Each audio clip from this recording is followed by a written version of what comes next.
It is your girl Ashley Alexander with a very special series for you. I'm so excited. I got some of the best tour professionals in the entertainment industry to sit down and have a chat with me. We talk on all different kinds of things. We tell stories. We get honest.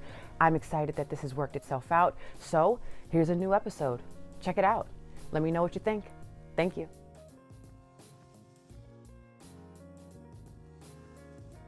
Because you hear about, again, feast or famine industry, and then, I like seeing things out there for roadies to go get funding and whatnot, as I touched on before. It seems like the application process is pretty complicated too. I don't know if you guys looked into that, like MusiCares and. I looked into all those. I did get into unemployment. Yeah.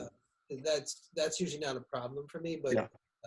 Because of the time I took off, because the singer for the group was on medical leave prior to this, I didn't accrue enough for that long of unemployment. But the key thing I think would be is affordable health insurance. It's you guys are.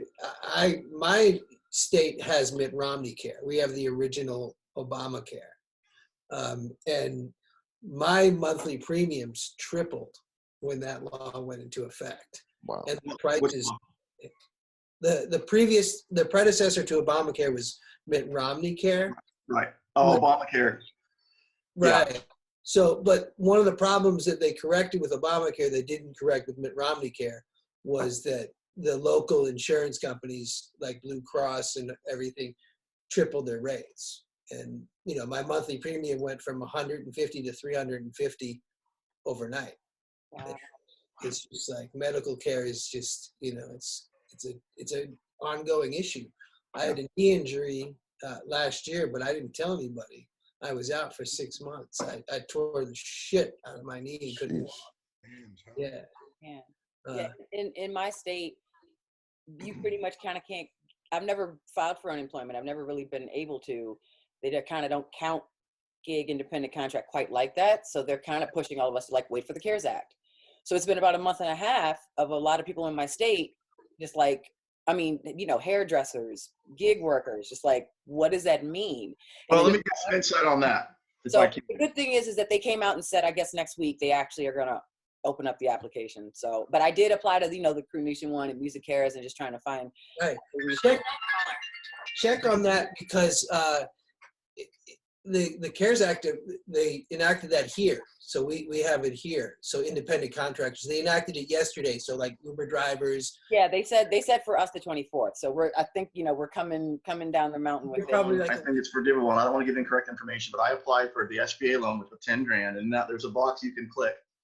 And one of the things is you're an individual with one employee or independent contractor. You click on that box, fill out the information, give them your checking account information, your routing information for deposit, and then a list of your personal information.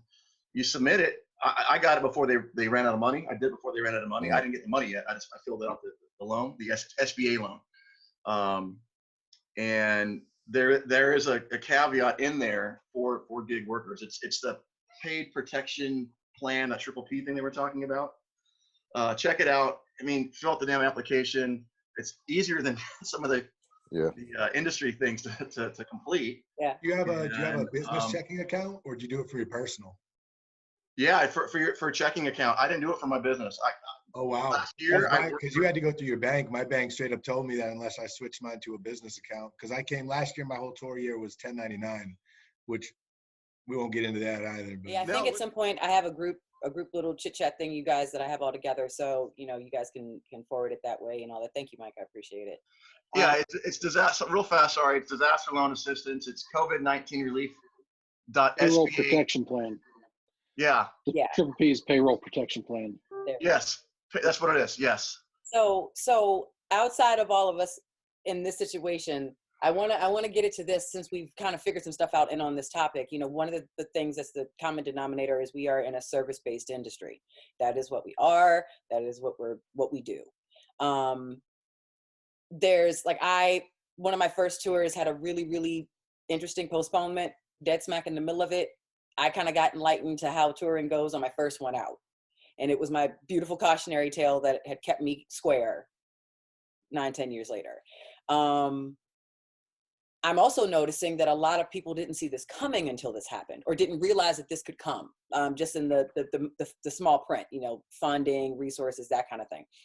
And I'm curious how you feel about being service-based professionals and then kind of being in a space now where it kind of has come to pass that there aren't resources and services really back for us.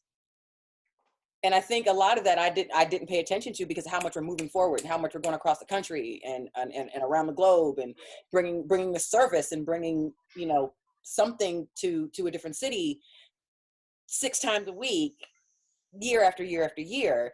Not to compare it to any other service, because, you know, there's other ones that never will lose their jobs, pandemic or not. But I'll be honest, you know, shows never end. And it doesn't happen. Do they not? You know, so I'm curious for the people, you know, because we're in service space. How do you feel about that? The only thing that gets me is when management asks me to do rehearsals for half price. Oh. And Okay. they say, "Oh, it's rehearsals. We're going to do half salary," and they start trying to do the half salary thing. Have any of you guys come across that before? For the artists I've worked with the longest period of time, we did rehearsals for 5 weeks at full pay, which I was expecting it to be half pay, right? Which is awesome. And then you get into some others, they try to give you quarter, and then you got to go hoodwink or talk to the accountant, be like, "Hey man, yada, yada, yada, I'm doing stuff over here and doing over there," and try to leverage any relationship you have. In some cases, don't tell anybody, we'll give you this. Right. So sometimes you got to negotiate your own crap. Yeah, definitely. You can't always do that though, obviously, but I state that. you can say no. You can either quit and say, "No, I'm not going to do it," or you can take the half pay knowing you're going to make the money down the line. But it is kind of holding you over a. Yeah, I think that's an important That thing. We're also talking from, like, you know, not to like toot our own horns or stuff, but we're talking from like the top tier of this touring production level. And I mean, you know, I look at times when I laugh at people that are like, "Oh yeah, well, half pay on travel days." I'm like, half pay on, yeah, right, half pay on travel, Right. full pay travel days. Yeah. You know, but I also remember times where I was out on tour, and, you know, there's, for the cats that are watching this, you got to boil it down to, do you need that gig? Can you negotiate a higher? Where are you at in your life? Because there are also those gigs where you go out on the road and you get paid only for show days. You know what I mean? You might have 3 show days in a 7-day week, and you're on your own for the rest of it. You know, so you just got to figure that out. And, you know, it's a good argument to have, be like at that negotiating table on that level. You know, 3 times I was told, it's like, "We really want you, but not your company." So at that point, I decided to go independent. But that's when I really started asking a lot of the questions. You know, and you have to. What I found is you have to always try to look at big picture. For me, like, I have one company I work with. They want to pay half pay on travel days, but they pay full rate through prep and through rehearsals. So it's like, okay, well, you're giving up 1 day out of it, but it's going to be 6 to 8 months worth of work. And when you're done, it's going to be another 4 to 5 months of work with something else, you know. So you have to kind of play the situation back and forth. You know, I feel like, yes, definitely we're a service-based industry. When I speak to students at Full Sail, I instill that in them instantly. The first thing, I was like, so once you leave here, you'll never do another mix for yourself. You'll never program another lighting show for you. Someone's always going to be critiquing you and telling you what you want, no matter what it is. I mean, we always start with what we want because we think that's the best option. But we're definitely always in a service industry. We're always serving others. And honestly, that's why we keep getting called back, because we are giving someone a service that they can't get from anyone else. And that's why we're successful, because we do offer something that no one else can give, or no one else can give in the way that we do it. So that's why when we're talking about everyone's going to come back to work, well, we're going to hire, someone's going to hire me because they know what I can bring to the table. You know, someone's going to hire a Dex because he knows what he can bring to the table, not only just his work knowledge, but just his personality, just who he is hanging out with. So I think that's where we differentiate ourselves as independent contractors, is through our service that we give to others. Security and touring, I've been doing it for almost 19 years now. I think a lot of people don't know what it actually is that we do, especially as a venue thing. People walk around thinking these are the guys all in black that hang out in catering all the time, and they stand around with their in-ears and walk tough when the artist is around them. I've always done the best to have this demeanor when I'm working, just to be kind of like approachable, and not an asshole like many people, pardon my Dutch, in this industry, security industry, tend to get kind of categorized as. My primary responsibility as a director of venue security for a tour, and I've done them on tours over 150 people, crew, band, performers. I'm here for you guys. I'm here to make sure you guys are safe, to make sure you guys have a plan, that you know how to get out of a building, that you have a rally point, that you know the evacuation, you know where the nearest hospital is. And I create these reports that have evolved over the years that go to everybody on tour, and it's basic information that lets you know, should A, B, or C happen, you guys have a plan in the back of your head if you read the documents I send out, and you know where to go. You know that it's being considered. It's not just about the guy on the stage. He has a personal detail for that, and I've been on personal details too, so I know both sides of it. But the job of the touring guy that's with you guys on the road is to make sure that you guys have a plan in case something should go wrong, and that you're protected. That is a primary function of what we do, and we act as an intermediary between the touring, or between the venue security that are there in the building that are employed, the yellow shirts or whatever, and conveying what our objectives are for a safe show and for safety for the crew, and of course the artists as well. Mike, well, first I want to tag one thing onto what Mike said real quick. So, and then I'll go back to that. So our security guy asked on the tour one time, I was like, how many of these venues have plans for, everyone has a plan for the fans and the patrons. How many people have plans for the backstage people? Like, tell you where they're going to go. Mike is had one. Mike Dex might be one venue had a plan for the entire United States. I will give you. So that it was up to the touring guys like Mike to have the plan for guys like us, because the venue doesn't do it. Doing the work, and they're only as good as their training is, and their training is only as good as the people that are training them. And 9 times out of 10, these people that are working in these venues were hired by a temp agency potentially a month before and said, put on this shirt, sign on this thing here. Now that's not the, many venues are getting full-time staff, and many venues do have full-time staff, and they are typically better. But as far as the plans, there's been more venues that do have evacuation plans in the backstage area and stuff like that. But again, they're dealing with temporary hands that may or may not be there one show to the next. There are a lot of regulars, of course. Same thing with security. And so you have to kind of, and third, do you even trust their plan? Based on my experience and what I've done, that doesn't make sense to me. So I'm going to do it my way. That is an interesting point. Most of the stuff is oriented towards the front of the house. And that's why if there is nobody in the back that's creating a plan, then Jeremy's going that way, Ashley's going that way, Tom's going this way, Kev's going that way, and Dex is over here going, you know what I mean? So it's so important to have that plan. The next thing, a big proponent of what we do in uniform is we travel a lot by plane. And not even so much in the specific sense of what your airport's going on or just where we're at with it. I mean, I was at Full Sail at the Hall of Fame when the night it was Coachella postponed. And then it was turning into, if you're overseas, you need to get back by Friday, when they were trying to kick that whole thing into New York. And, and then the moment I went back to the airport from Orlando, I was like, I don't feel right. You know what I mean? I don't know if this is right. So in the essence of domestically and internationally, when we're good to go on all fronts, I mean, are you comfortable flying, Jeremy? I was just going to speak on as far as the traveling point. I feel like it's just going to be like after 9/11, like things are definitely going to change as far as traveling, but at the end of the day, people have places to go. So there might be a new norm that comes out of this, but I'm ready to get back traveling and get back to work. Right on. I think you nailed it right there, Jeremy. We live in a world where we are constantly in control of our own environment to every level. There's no such thing as bad weather, just bad gear. Your PPE is what saves you. It's a personal thing. You pick what you like, you know how to work with it. I feel like as soon as there comes a need, like not talking about vacation, but as soon as there comes a need for me to fly somewhere, I'll show up with a mask on and I'll have my wipes with me and I'll have my sanitizer and Yeah, good you can point. believe I'll get through that flight safely.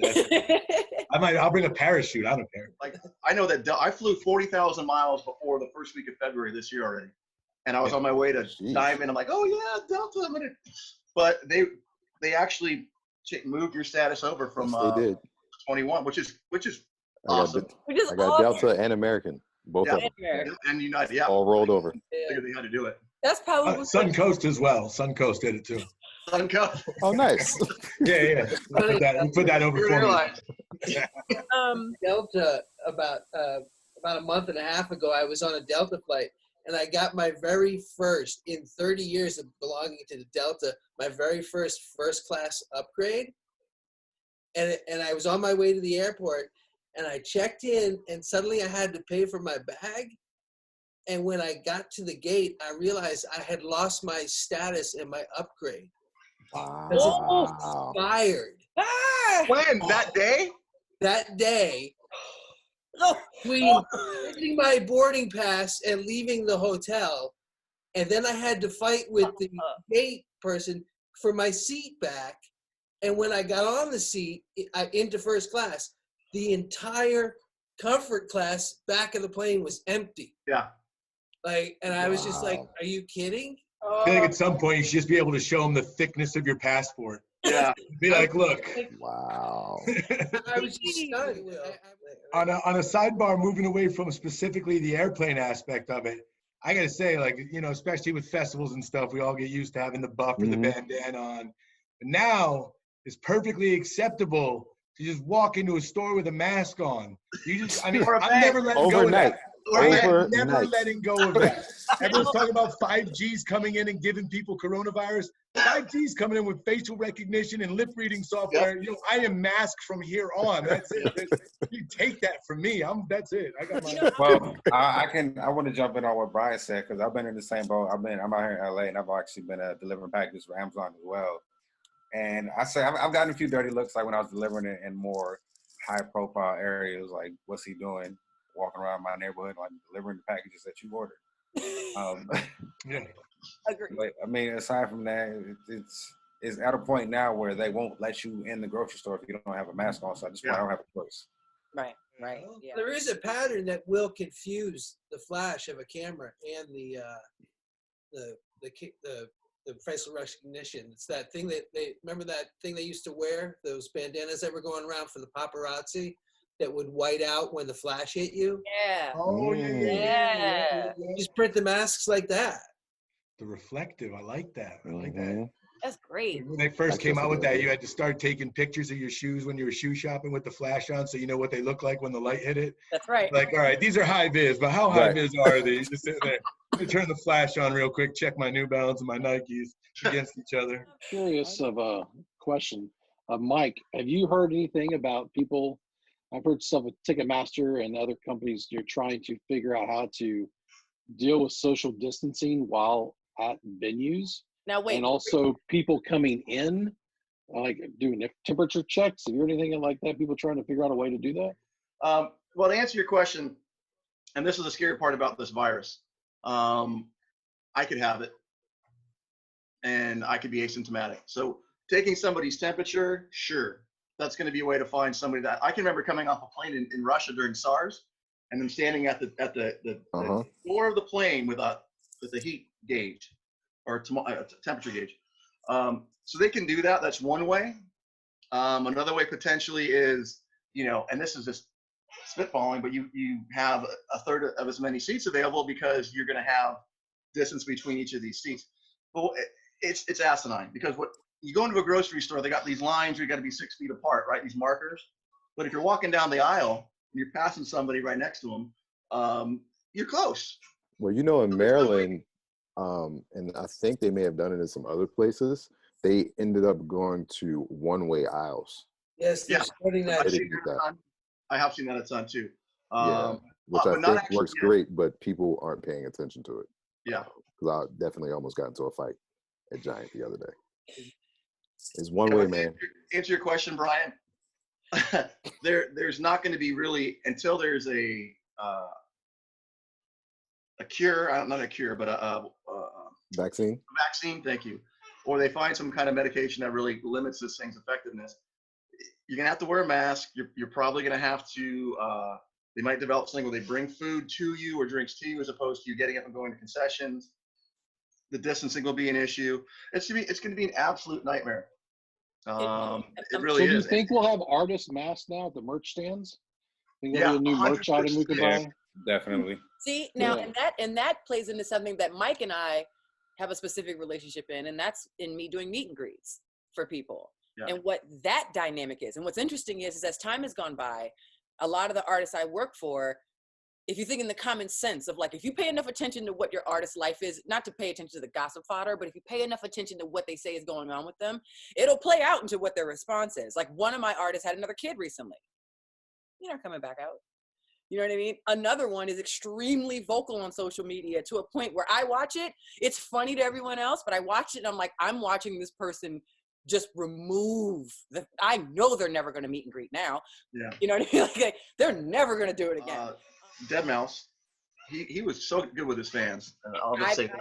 Mike and I recently saw each other. I was helping out doing. Yeah, you were there. That's right. Yeah. I was doing Deadmau5's meet and greets a couple of months ago. He was super engaging, and he'd shake your hand and talk to you about what's going on, to the point where some people were kind of like, we can go take a photo with a mask with him and do this.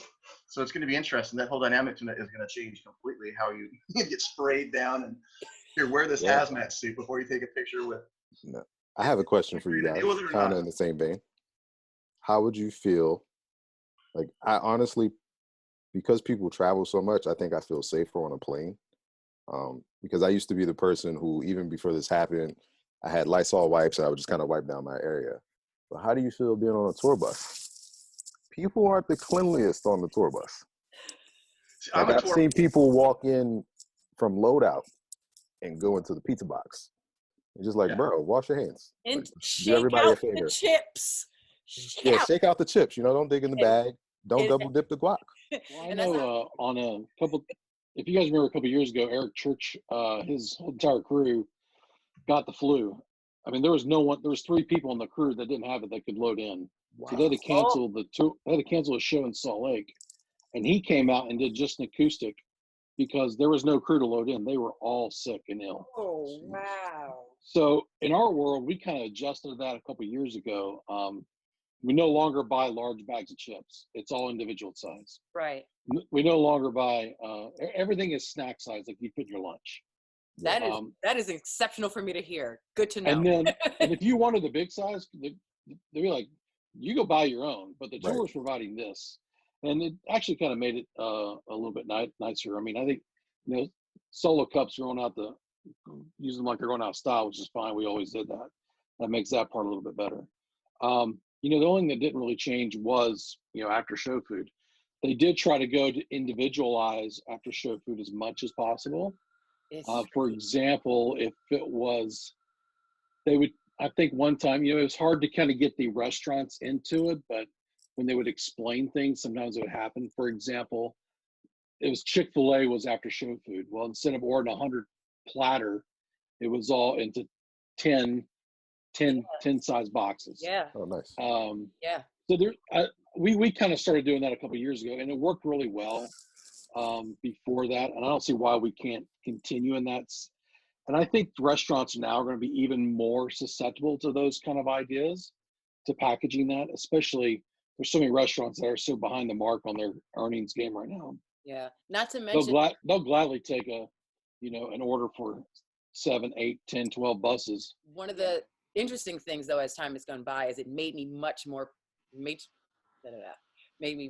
particular about things. Someone is paying attention that there's no saran wrap on the deli meat. Someone is paying attention that someone's using the spoon from this one thing into the next one. You know what I mean? Those observations are triggering to people beyond getting to the bus. One thing after show food, love-hate relationship with it. I hate the waste. I'm tired of seeing all this food get thrown out because they come on the bus. Oh, pizza again. I do like when tours, and I think Ashley, you can attest probably. You just give people menus, like give them the option to hey, you know what? I just want a salad tonight. I've gotten I know really I'm going to good eat the about- salad. I've gotten You know what I mean? really good about that. Yeah. And if I can really, and the fun thing for me, and I've learned this from other coordinators over time, is the fun thing is going to a city and getting the thing from the city. Like, you know, go to Pittsburgh, get a Primati Brothers situation. You know what I mean? That's like my go-to example. But it does make it easier if I know ahead where we're going, because then the night before with that bus stock, I can at least be like, look at this menu. You guys let me know. And some people might think it's bus favoritisms on others, but it's not. Everyone doesn't realize I'm really asking everybody it. There's just some buses who are timely because there's some buses who care and they really do want salads, or the vegetarians and the vegans really don't want. Because what ends up happening after a while, sometimes with after show, is I'll lay it all out. I'll have it all there. The vegetarians, the vegans show up and their stuff is gone, taken as a side by somebody else. Yeah. You know what I mean? I can label it, but so much. Dex, you know? There's an allergy at play here, people. Right. Now, even with that, because of just the, you know, even with allergies, like the stuff that plays into people's transitionings at home and changing their, you know, what their decisions nutrition wise and stuff like that, that plays into when we come back in my budget. But with that, my concern really is the relationship with the washing the bedding. There's something I've never been good with about it. Here's the deal. That's a great question Brian asked. I'm sorry, it was Kev asked about the buses. The bus drivers, these big, amazing individuals, their job, if they're not washing your bedding once a week, they're not doing their job at least once a week. And if they don't incorporate sanitizing every surface after everybody gets off the bus and doing it when they can, when they wake up, you know, they got to sleep. When they can. That's going to be part of the routine for sure. Keep everything clean. I was a bus mom on a ton of buses. I was taught your shoes come off. They either go under your bunk or in the proper location. If you're working a hard day, take a shower, show respect for your bus mates. And I rode with lighting for the first leg of the Man of the Wood store. What is that supposed to mean? So, but like, I've never seen a slouch audio bus. I will say that. yeah. So, I will say that. I mean, the standards are going to change for everything. And Definitely. I think that, you know, whereas people had seniority on tours and it wasn't all right to be like, yo, man, you need to go take a shower or something like that. I think now it's just going to be a reasonable expectation that these things have to happen. Everybody's going to have a better sense of hygiene. People better come out of this washing their hands more. That's back from that. Now let's take it from loadout. No, let's take it from the bus back out from loadout to these showers really quick.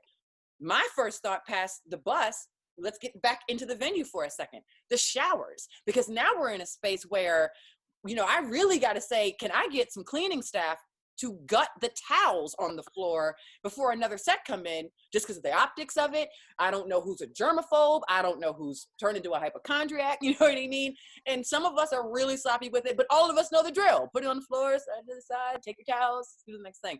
And I think about that. You know, I think about how this plays into the timing of the show ending, people taking showers, load out, bus call. That really. I think with this coming out of this, everything is going to change. And like going back to how things are going to change, I think the thing that's the worst part about this aspect from like a music or festival or touring perspective, if that's the aspect of production entertainment that you're in, is that we'll probably be the last ones to come back. You know, I think I see sports coming back, and I think that that's going to be your gateway into testing how you get 20,000 people through 6 gates into a building while maintaining social distancing. You know, and I think movies are going to come back. I think that level of production is going to come back because you can really quarantine an area, you can really lock something down. Right. And I think with all of those different aspects, you'll start to see the industry and the venues all start to come to a place where this is already routine. By the time that we come back, they've got to have something in play at this point for what they're doing about maintaining distancing in showers and keeping areas super clean. And like, you know, I mean, once all this starts back up again, you don't know what's going to happen with the rebound on this and what area is going to come back and how you can tie that into how clean the tour was or how clean the venue was or, you know, how clean the diet is even or, you know, I mean, everything's going to be so localized at this point. I wouldn't be surprised to see some of like the old loop tours come back where you're like, oh, we're going to go do the Texas Belt.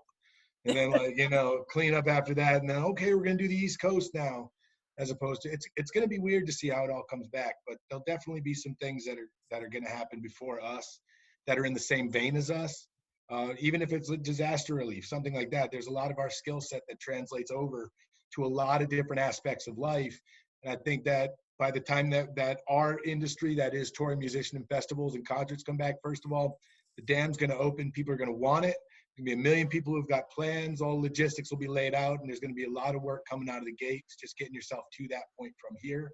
And I think that there'll be a lot of foundation, a lot of sitting down and thinking about these type of things, or how I'm going to keep the locker room clean, or how I'm going to keep, everything separate on the bus. You're gonna see a brand new tour bus. It's gonna be the cart bus, the lighting bus, the audio bus, and you're gonna have a cleaning bus. And they're gonna go in with the riggers. No, they are. They're going. The riggers are hanging this shit up, and they're in the back and all the offices. Sanitizing. Put one on each bus. So if a bus goes down, you don't lose all the carts. You lose one lighting guy, one audio guy, one cleaning guy. You can't have this anymore. Right. I think honestly, it's going to turn back to us and taking care of our own departments. I think next part of with the towel bin, I think we'll probably see a lot more tours carry their own towels. So we know for sure that they are clean. I think we're going to have a whole cleaning trunk for people to take care of it. Here's Lysol, here's whatever. You want to spray something down, it's going to be there for you. I think it's going to be up to us. I think it's going to be up to each department. I saw on a tour one time that it was weird, but we just all took the opening act, video crew, we just took one opening act shower room to ourselves, and it went well that way because we just kind of kept it all clean, and it was ours. And I think maybe a system like that. But I think we're going to take. I think production's going to provide the supplies for us, and I think we're just going to have to take care of it all in our own hands, and do what we can. And I think production, not managers, but everyone up the production chain is going to see that and realize it's a necessity to keep their own crew healthy. Because in all reality, it's very expensive if you start having crew get ill and start swapping crew out all the time. So it behooves all production management. I don't mean production managers, but production management as a team, tour management, to allow and to give the supplies you need to make that happen, because it's going to be well for everybody in the process. I think we're going to push more on these on the bus companies. I think they're going to be a lot more expected out of them, out of the drivers, like you said. And I think it's now going to be it'll be a fireable offense. If you can't keep up to this level that we need, we will get another driver who can. I think it's also a come up. If you're a new and up and coming bus company, you can come right out the gate saying, "Hey, look, Lysol pumps in every bunk. We got this going on. We got," you know what I mean? You start making that your business. Boom. I for years never understood why we could not have drawers with UV lights in them for shoes. It just this is not hard to come up with. Why can't we just do this? Fair enough. Hey, I got one for you, Ash, for everyone, right? And I don't think and this is just for conversation's sake, I don't think probably us as a group here may deal with it too much, but do you think we'll see a decline in, let's say, the smaller scale tours who have their crew share rooms? Do you think we'll see a decline? Or I stopped touring for 3 years in 2009 to 2012. I think at that time. And the reason I did this was on, I won't say the name, but this is a pretty big pop star. They were going to double up crew in rooms. And I was like, oh. Yeah, I will admit, a recent gig I did different than what I would normally do with a wonderful budget behind it. This one was very small. 10 years later, I got in a situation where it was one bus and then day rooms. And then the artist took one of the day rooms of the total day rooms. So then you've got 11 and 2.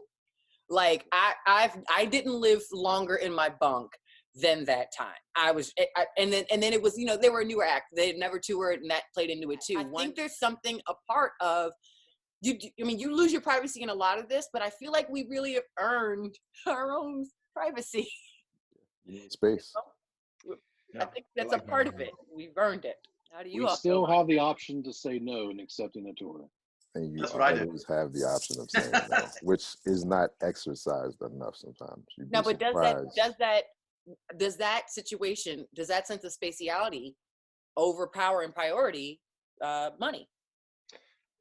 For me, I think it all boils down to what Brian was saying before. You take how much you're making per day, you take how long your tour is, You take where you're at financially, you take how much work's out of there. You know, I mean, if you've got 50 weeks of work over the next like 70 weeks, we could talk, you know what I mean? Like there's some negotiation room there on the things I'm willing to compromise on, you know what I mean? But then you still got to have your sticking points. You can't, because that's the other side of this business. We all know it is, if you don't stick to your guns, you're liable to just get walked all over at some point. Yeah. And you diminish everybody else that comes after you. Yes, You set a precedent. You know, back to big picture, he was an artist that was on the way up. It wasn't going to be like that forever until it's 3 months. I basically told the guy I was rooming with, I'm married, I had 4 kids at home. He's a single guy and enjoying life as most single guys should. Yeah. And I basically told him, I said, man, all I want to do is take a shower in there and I'm going to sleep on the bus the rest of the time. And that's what I did for that 3 months. I said, just give me the respect, give me the shower, give me 1 hour. Give me a shower. I want to talk to my wife, talk to my kids, whatever they may need, an hour private time, and I'll give you the room the rest of the time. And, you know, it was just a sacrifice that I made. And granted now, that situation had an expiration date on it, which made it a lot more better. I also have the benefit of usually having to travel with company money, so that stops me from having a room with anybody. I'm like, you sure you want somebody else in this room? Like, you know what? You're right. You're right. You take the single.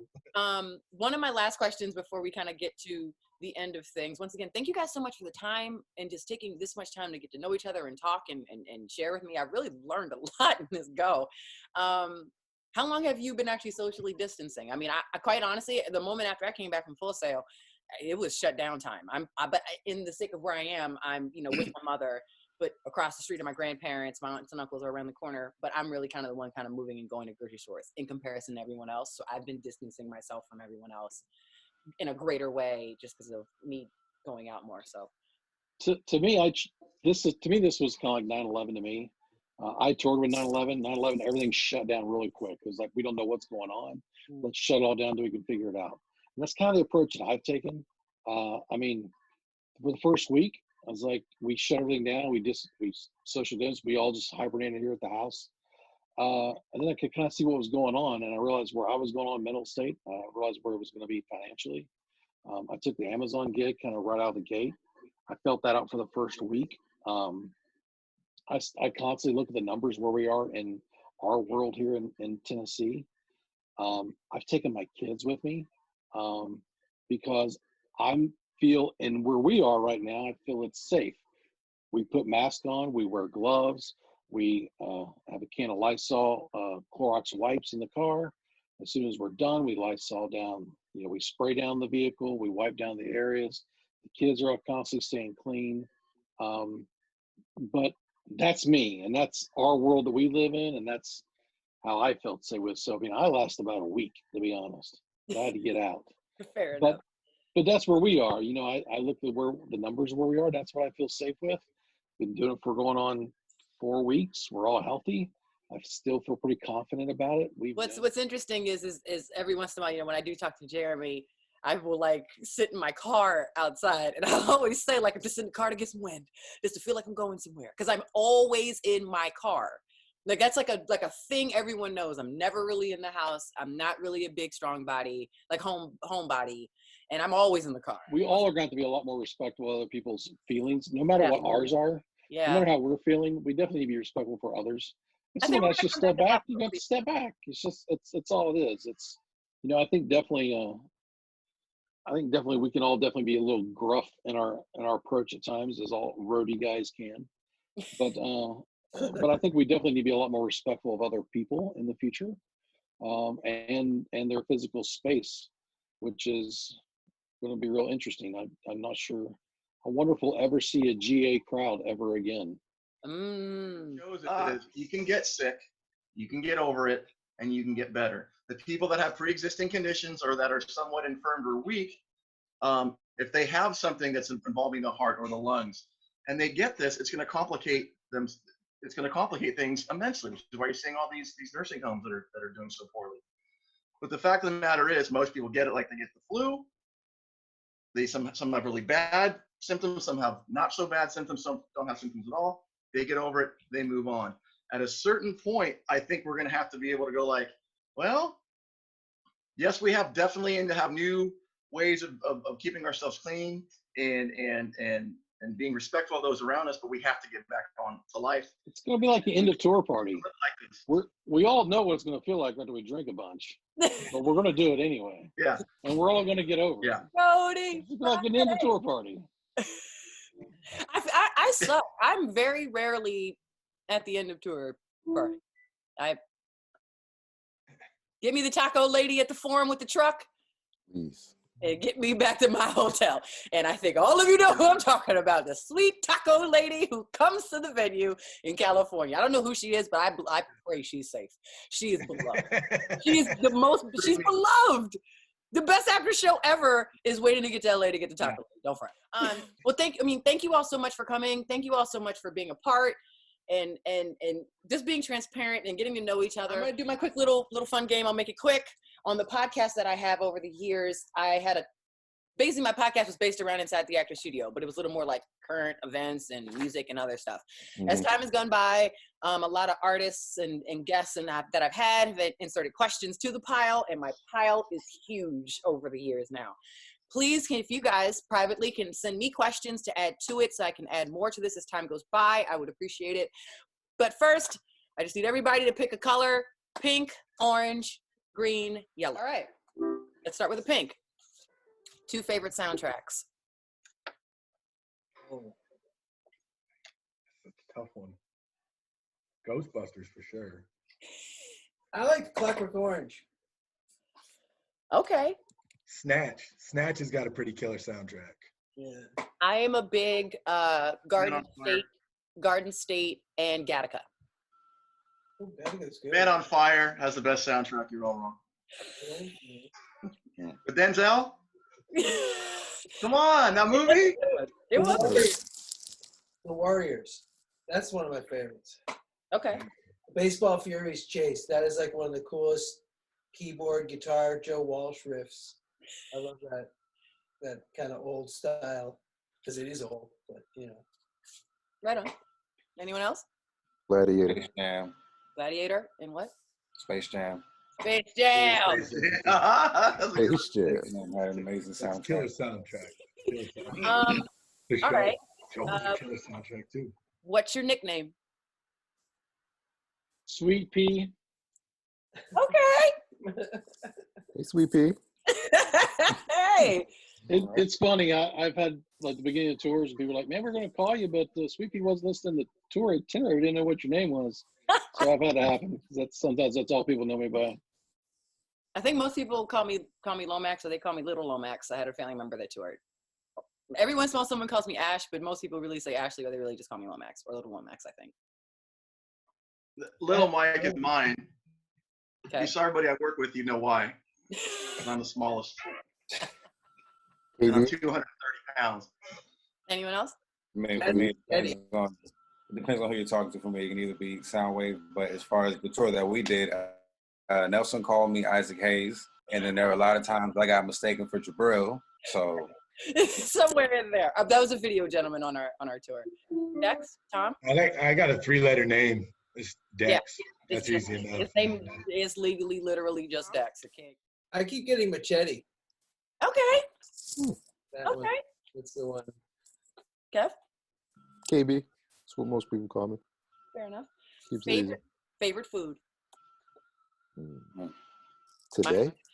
Lasagna. Big Shepherd's Pie fan. Before I was vegan or after I was vegan? That's Yeah, I guess. Wait, beef or lentils. You could sub it. It's still Shepherd's Pie for me. Yeah, that would have had to been My steak wife for makes me. a great bolognese. I love it. some variation of chicken, I'll say that. Okay. So yeah, you guys, that's kind of where I have it. Thank you guys for being a part. Thanks for having fun and you know, just being a part of this. Now, last but not least, everybody, please give me your encouraging statement that you want to share with everyone else in these times. I've kind of stuck with everyone is important, and don't forget that. No, I'll give you the quote, our tagline from the clinic, and it's basically it's simple: healthy road life, healthy home life. So that's kind of the motto that once this thing gets kicking off again, that we're going to try to instill to give people kind of a quality and experience of a place to get some help if you need it, and a way to teach you how to be better on the road. Yeah, that's fine. I'd go personally, I'd go along that same route, but I'd just be like, look, if you're out there and you're watching this, if you're involved in this scene, you're in a business where our job is to just get it done. That's what we do. No matter what it is, we get it done. And that's what we do. And this is the same situation. You're going to get through this. You're going to get this done. But if you're down right now, you're not alone. Call up a friend. Call somebody you've been on the road with. Reach out to somebody, because everybody's sitting by themselves right now, and there's no reason you got to go through anything alone. Don't look at other people and think other people are doing better than you. Everyone's having a shitty day. Everyone's having a great day. It's going to come up. Fair enough. I'll make sure to put that. I think it's a lot like when we all started. We all were willing to do whatever we could, any kind of side work to get a gig. And I think it's right where we are right now. We're all going to be willing to do any kind of side work just to get a gig. We know the gig's going to be coming back. People want to be entertained. People want to be around each other. There is going to be a light in the tunnel. It's a little unwavering right now when that's going to be.